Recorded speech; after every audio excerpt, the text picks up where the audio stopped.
Khaleja movie నేను చూసేసానండి. ఇది చాలా కాలం కింద, కొన్ని ఇయర్స్ కింద వచ్చింది. అప్పుడు చూశాను, మళ్ళీ ఇప్పుడు చూశాను. అప్పుడు మళ్ళీ రిలీజ్ చేస్తే అప్పుడు రాంగ్ అనుకున్నది ఇప్పుడు కరెక్టే.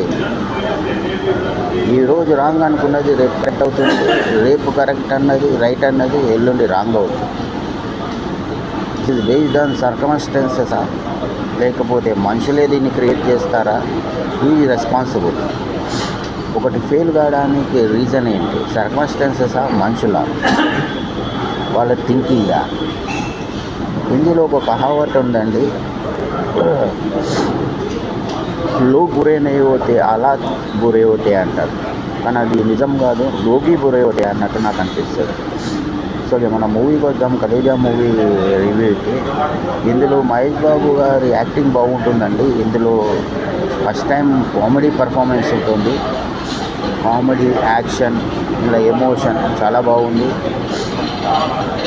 ఒక ఊరిని రక్షించడానికి వెళ్తాడు మహేష్ బాబు. ఆ ఊరికి దేవుడు అవుతాడు. ఆ ఊరి ప్రజల్ని కాపాడనికే అక్కడ ఒక మైనింగ్ ఇండస్ట్రీ రాకుండా కొట్లాడతాడు, బయటకెళ్ళాడు. రాజు విలన్గా యాక్టింగ్ చేశారు. ఈ మూవీ చాలా బాగుందండి. ఇందులో ఒకటి శివుని మీద పాట ఉంటుంది, అది సూపర్ డూపర్ హిట్ పాట, చాలా చోట వినబడుతుంది మీకు.